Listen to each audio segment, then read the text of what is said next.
The engagement party filled the banquet hall with the kind of brightness that makes everything look polished from a distance. Crystal lights hung low, scattering warm reflections across white tablecloths and carefully arranged flowers.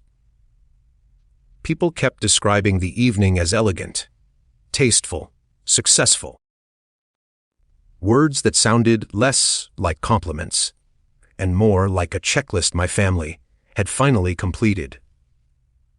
I stayed near the far end of the room, close enough to be seen, but not close enough to be included in most conversations.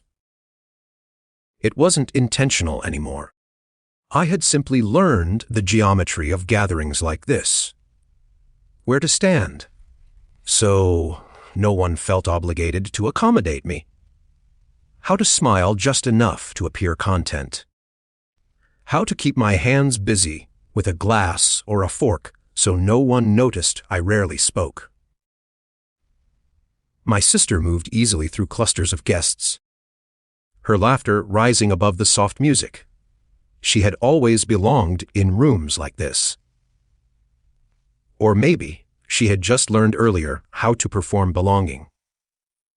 Either way, people responded to her with the same approving nods, the same impressed expressions I'd watched for years.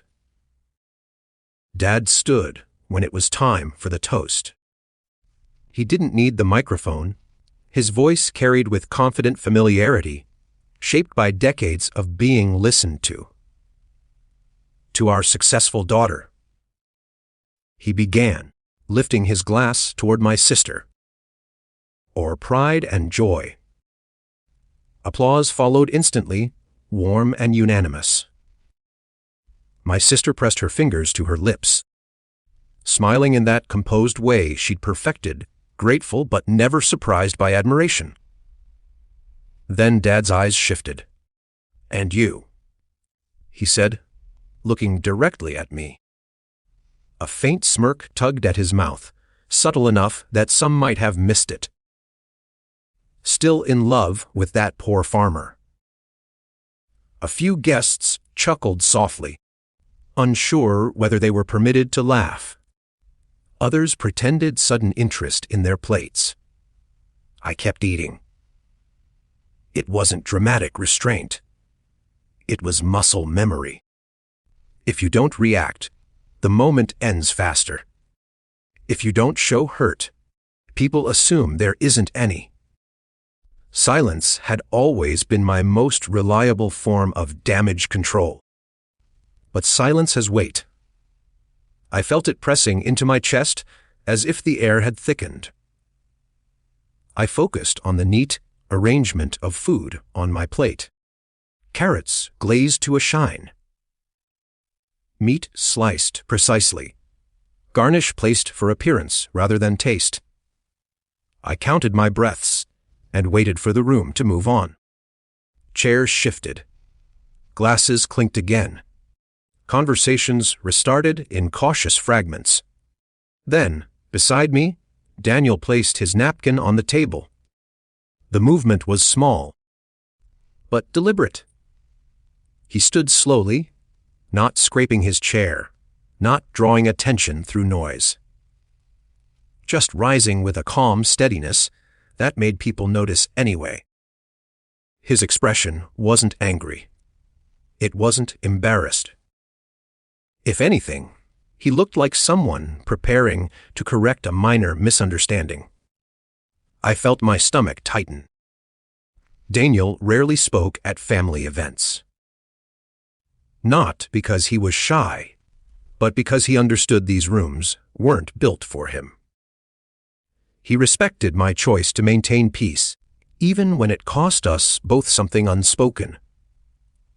He adjusted his jacket, a simple, well-fitted navy blazer he'd almost decided not to wear.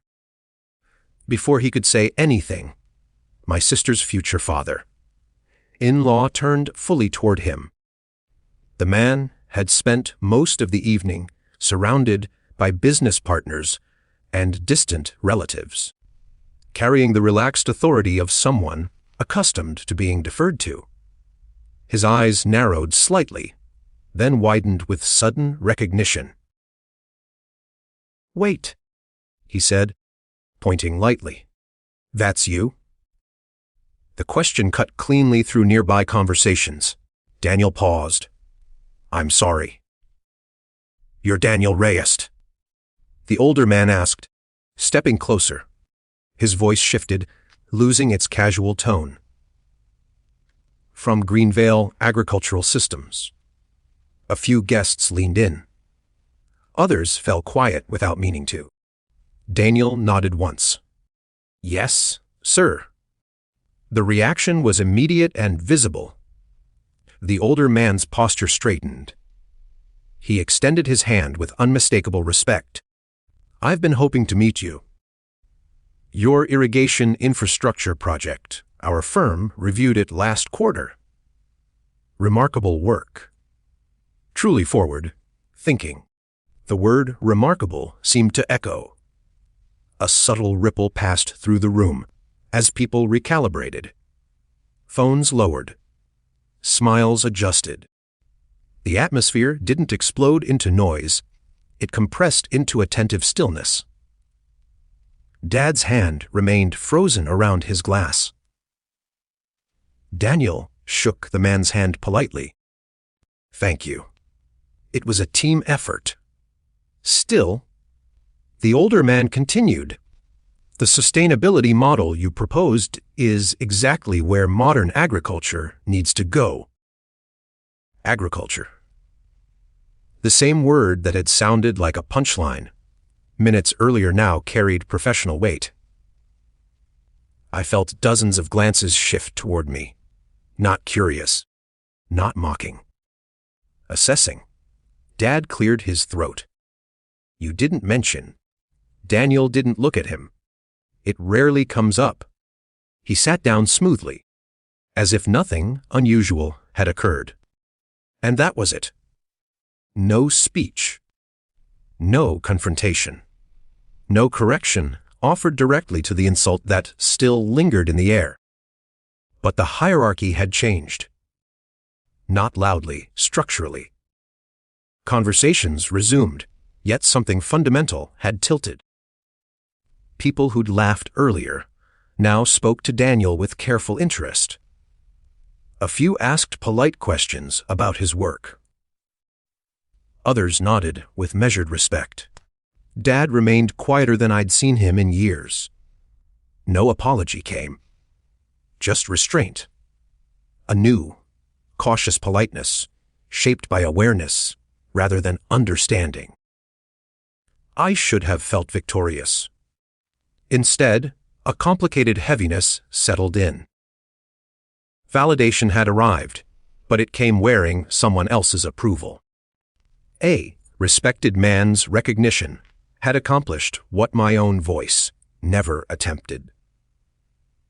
I wasn't sure whether to feel relieved or diminished by that. Daniel reached for my hand under the table. A gentle squeeze.